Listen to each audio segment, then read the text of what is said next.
नमस्ते बच्चों, आज हम बात करने वाले हैं एल्किल हैलाइड और हेलो एरीन जो चैप्टर है उसके लिए टॉप मोस्ट 5 क्वेश्चंस की और जो ऑब्जेक्टिव टाइप के एग्ज़ाम्स में पूछे गए क्वेश्चंस हैं। और इनमें देखो सबसे पहली चीज़ है कि और लास्ट में देखो एक आपसे सवाल भी किया जाएगा, उसका आंसर जो है आपको कमेंट बॉक्स में देना है। सबसे पहला जो सवाल है वो है कौन सा द्वितीयक या 2 डिग्री एल्किल हैलाइड होगा। 2 डिग्री से मतलब क्या है, इसमें देखो ऑप्शन दे रखे हैं आपको, आइसोप्रोपिल ब्रोमाइड है, तृतीयक ब्यूटिल ब्रोमाइड, नियोपेंटिल क्लोराइड और मैथिलीन क्लोराइड। और देखो 2 डिग्री एल्किल हैलाइड से मतलब क्या है, सिंपल चीज़ देखो समझो यहाँ से 2 डिग्री का मतलब क्या होगा।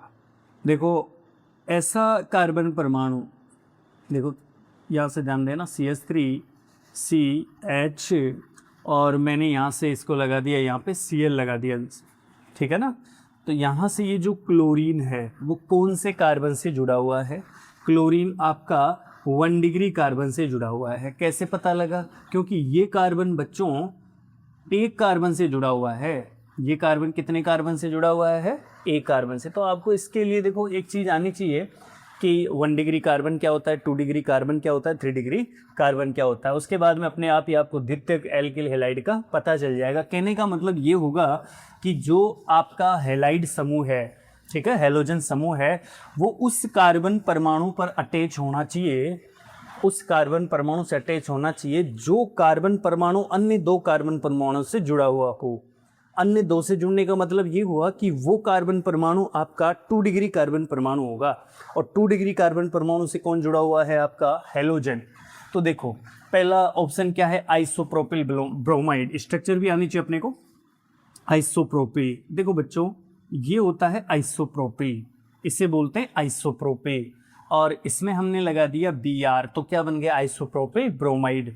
मुझे बताओ ये कार्बन कौन सा डिग्री कार्बन है, 2 डिग्री कार्बन, क्योंकि अन्य 2 कार्बन से जुड़ा हुआ है। इसका मतलब ये जो एल्किल हैलाइड है आपका आइसोप्रोपिल ब्रोमाइड, ये निश्चित रूप से 2 डिग्री या द्वितीयक एल्किल हैलाइड होगा। पहला आंसर जो है वो सही है, पहला ऑप्शन सही है।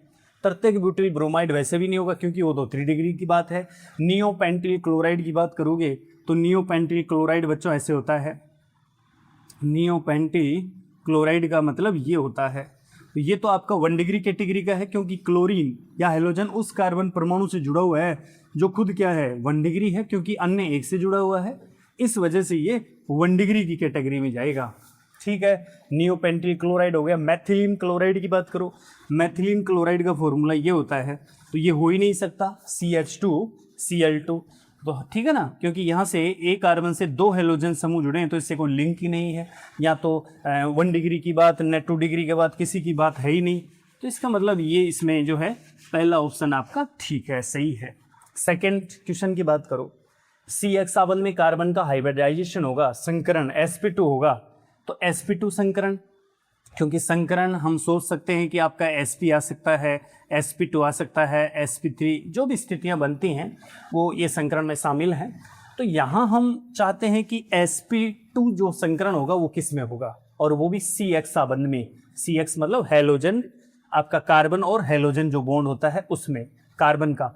आइसोप्रोपिल क्लोराइड सूत्र जानते हैं, आइसोप्रोपिल क्लोराइड वही चीज़, ये होता है बच्चों आइसोप्रोपिल, ध्यान देना, ये होता है आइसोप्रोपिल। और हमने इसमें क्या लगा दिया, क्लोराइड Cl लगा दिया। चेक करो संकरण, क्योंकि जब भी हम संकरण की बात करते हैं ऑर्गेनिक केमिस्ट्री में निकालने की, CX बॉन्ड हो या COH बॉन्ड हो, तो उसमें बच्चों हम क्या करते हैं, संकरण में सिग्मा बॉन्ड के आधार पर हाइब्रिडाइजेशन सेट किया जाता है। तो यहाँ देखो Cl हैलोजन जिस कार्बन परमाणु से जुड़ा हुआ है उसमें सिग्मा बॉन्ड का नंबर चेक करना है। देखो इधर से एक सिग्मा, ठीक है, एक सिग्मा ये हो गया, एक सिग्मा ये हो गया आपका, और एक सिग्मा ये हो गया, और एक साथ में हाइड्रोजन जो जुड़ा हुआ है वो भी तो सिग्मा बॉन्ड बना रहा है। यहाँ से देखो सिग्मा ना, सिंगल बॉन्ड बोले तो सिग्मा। तो मुझे बताओ यहाँ पे टोटल सिग्मा का नंबर कितना हुआ, 4 सिग्मा।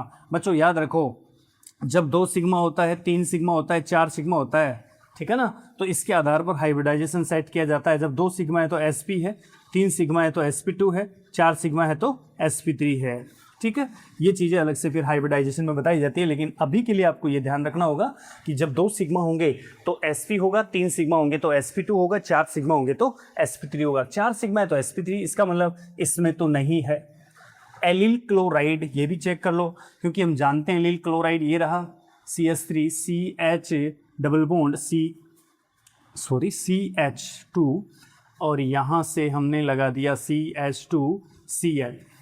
ठीक है, क्लोराइड बोला है, एलिल क्लोराइड, बिल्कुल ये है एलिल क्लोराइड। एलिल क्लोराइड में देख लो हैलोजन या जो CX बॉन्ड है उसमें कार्बन का हाइब्रिडाइजेशन सिग्मा सिग्मा, 2 हाइड्रोजन की वजह से कितने सिग्मा हो गए, 2 सिग्मा, संकरण जाएगा sp3, ये भी नहीं होगा भैया। क्लोरोबेंजीन, बिल्कुल क्लोरोबेंजीन का चांस है। कैसे क्लोरोबेंजीन, कैसे देखो, ये आपकी बेंजीन वाले, ठीक है, ये बेंजीन वाले है साहब, और इसमें हमने जोड़ रखा है ये Cl। ठीक है, यहाँ से देखो सिग्मा बॉन्ड का नंबर चेक करो, ये सिग्मा, ये कार्बन है, इमेजिन करो यहाँ कार्बन है ना, इसके इर्द गिर्द सिग्मा देख रहे हैं, 2 सिग्मा और 3 सिग्मा, क्योंकि डबल बॉन्ड में भी 1 सिग्मा ही होता है, इस वजह से कंप्लीट सिग्मा का नंबर कितना आता है बच्चों, 3 सिग्मा। और 3 सिग्मा बोले तो हाइब्रिडाइजेशन या संकरण कौन सा हो जाएगा, sp2 हो जाएगा। तो इस वजह से यहाँ पर आपका जो CX बॉन्ड है उसमें कार्बन का संकरण कौन सा आ रहा है, sp2। कौन से में, क्लोरोबेंजीन में। 2 डिग्री ब्यूटिल क्लोराइड में कार्बन का संकरण sp2 नहीं आएगा, क्योंकि ये 2 डिग्री एल्किल हैलाइड है, तो यहाँ sp3 हाइब्रिडाइजेशन आएगा, चाहे चेक कर लो, क्योंकि हम जानते हैं 2 डिग्री ब्यूटिल का क्या फॉर्मूला होता है, देखो CH3 और यहाँ से आप लोग, हाँ 2 डिग्री ब्यूटिल दे रखा है, ओके, इसको ऐसे करो CH3 CH2 और यहाँ से CH और यहाँ लगा दो आप Cl, और ये स्थिति, ये होता है 2 डिग्री ब्यूटिल क्लोराइड। तो यहाँ तो सिग्मा सिग्मा, एक हाइड्रोजन की वजह से सिग्मा, एक Cl, तो CX बॉन्ड में जो देख रहे हो वहाँ पे जो इस कार्बन का हाइब्रिडाइजेशन होगा वो तो sp3 होगा, इसका मतलब ये भी नहीं आएगा। ठीक है, और ये आया नहीं, इसका मतलब कौन आया, ओनली क्लोरोबेंजीन।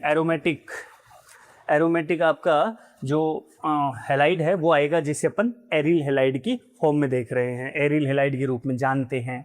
ठीक है बच्चों, अगला क्वेश्चन देखो, ये 2 क्वेश्चन क्लियर आपके, ठीक है। और तीसरी चीज़, लास्ट में एक सवाल भी पूछूंगा आपसे, ठीक है, उसका भी आंसर देना है आपको। देखो तीसरा, कौन सा SN1 रिएक्शन तेजी से देगा, कौन सा जो है वो SN1 रिएक्शन तेजी से देगा। तो भैया SN1 कौन देता है तेजी से, SN1 देता है, इसमें एक क्रम होता है रिएक्शन में 3 डिग्री 2 डिग्री और 1 डिग्री। सबसे फास्ट जो SN1 रिएक्शन देते हैं, जानते हो SN1 एक काणुक नाभिक से नहीं प्रतिस्थापन अभिक्रिया, जिसमें मध्यवर्ती के रूप में क्या बनता है, कार्बोकेटाइन बनता है, उससे अपन बोलते हैं SN1। कितने पदों में रिएक्शन होती है SN1, 2 पदों में रिएक्शन होती है। ठीक है, 2 पदों में रिएक्शन होगी आपकी। ठीक है, तो इसे बोलते हैं अपन SN1 रिएक्शन। और इसमें 3 डिग्री जो एल्किल हैलाइड है उसकी क्रियाशीलता या जो इसकी रिएक्शन करने की जो रेट है वो सबसे ज़्यादा होती है। आपको यहाँ से चारों ऑप्शन में से ये पहचानना है कि 3 डिग्री जो एल्किल हैलाइड है वो कौन है, और 3 डिग्री ये रहा, आंसर ये आ गया, टिक करो सीधा सा। ठीक है, ऐसे और देखो, और बिल्कुल है ना, इसमें SN1 के लिए ध्यान रखो, SN1 के लिए 3 डिग्री जो एल्किल हैलाइड होता है उसकी क्रियाशीलता ज़्यादा होती है, और उसका भी रीज़न याद रखो तुम। रीज़न क्या रखोगे, क्योंकि बच्चों SN1 अभिक्रिया जो होती है, SN1 में हम जानते हैं कौन सी चीज़ बनती है, कार्बोकेटाइन बनता है ना, कार्बोधनाइन बनता है। तो कार्बोधनाइन के लिए भी हम जानते हैं 3 डिग्री 2 डिग्री और 1 डिग्री कार्बोधनाइन क्या होता है, ज़्यादा स्टेबल होता है।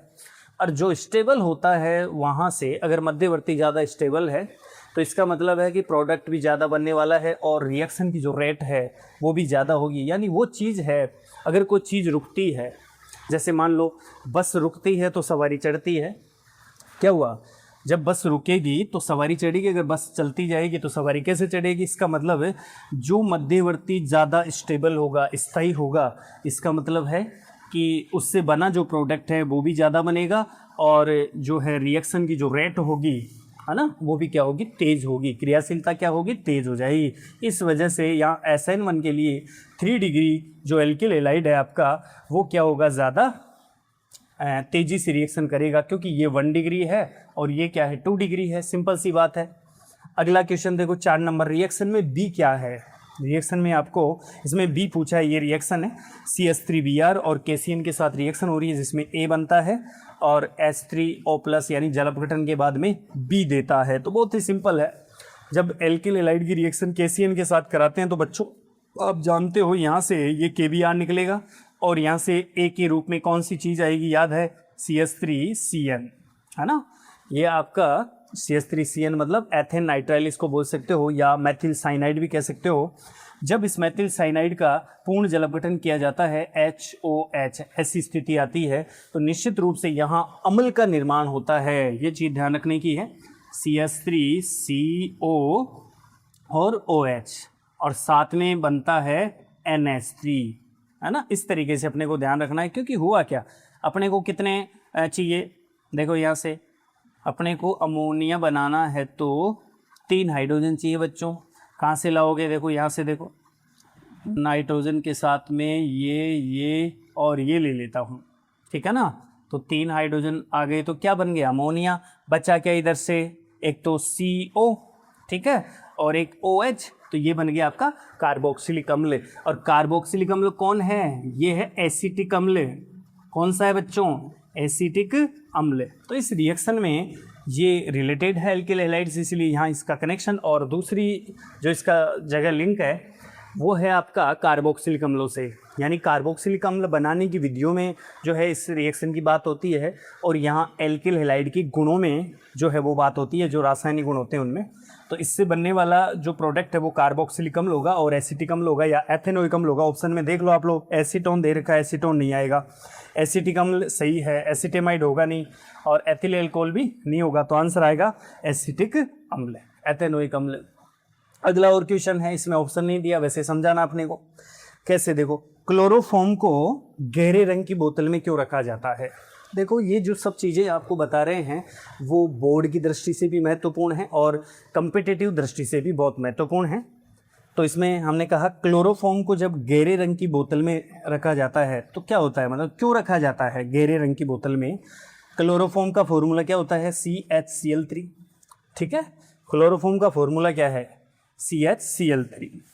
तो रखा क्यों जाएगा, देखो यहाँ बताऊँ मैं आपको, ये रिएक्शन मिटा दो। क्लोरोफॉर्म फॉर्मूला है CHCl3। और भाई साहब इसको आप रख रहे हो सर किस में, कौन सी बोतल में रख रहे हो, जो गहरे रंग की बोतल है और बिल्कुल सील्ड पैक है ना, सील्ड है बिल्कुल। ढक्कन बहुत ढंग से लगाया जाता है इसमें, ये ध्यान रखा जाता है, ढक्कन को सही ढंग से लगाया जाता है, बिल्कुल एयर पास नहीं होनी चाहिए। तो इसमें होगा क्या, अगर अपन इसको सील्ड पैक अगर इसमें ढक्कन वाली बोतल में रख देंगे और इसका जो कलर है वो मतलब कलर युक्त होगी, गहरे रंग की होगी, तो इस वजह से क्या होगा, यहाँ इस क्लोरोफॉर्म का ऑक्सीकरण नहीं होगा। क्लोरोफॉर्म ऑक्सीकर तो होती है तो फोस्जीन में चेंज होती है, क्योंकि फोस्जीन क्या है, एक जहरीली गैस है। तो इसकी एक रिएक्शन चलती है कि आप CH, ठीक है, CHCl3 प्लस ऑक्सीजन, है ना, और किसकी उपस्थिति है, इसकी उपस्थिति, क्योंकि इसमें लाइट भी चाहिए, लाइट बिना नहीं होगी, प्रकाश और वायु की प्रेजेंस में होगी रिएक्शन।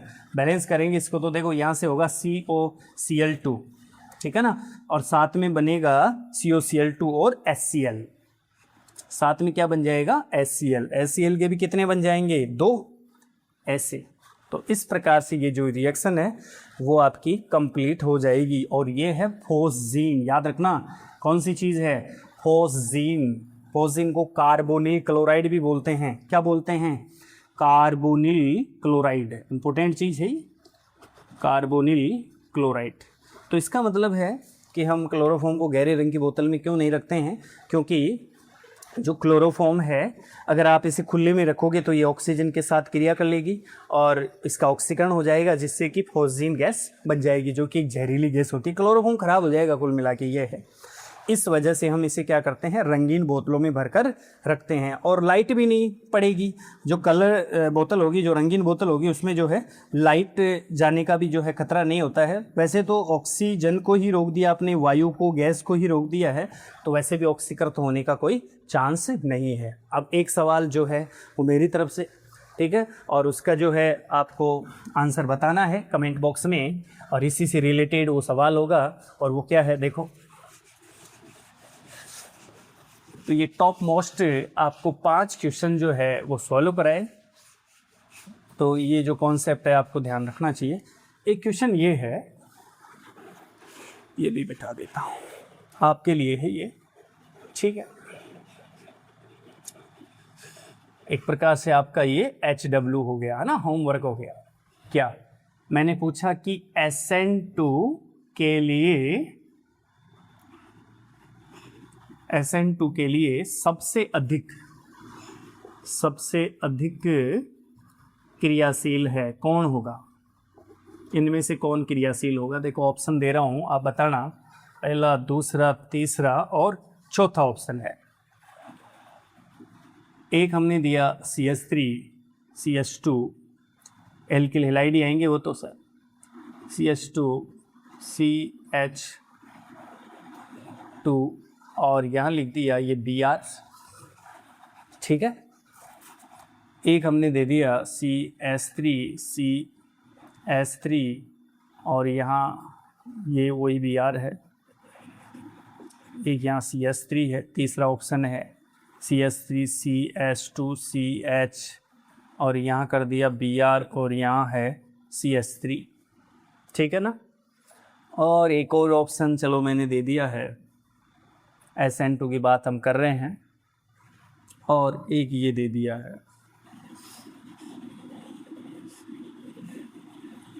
इसमें ये लगा दिया है, ठीक है। और बात हो रही है SN2 की। तो ये जो इसका आंसर है ऑप्शन जो भी सही होगा वो आप कमेंट बॉक्स में बताओगे, ठीक है।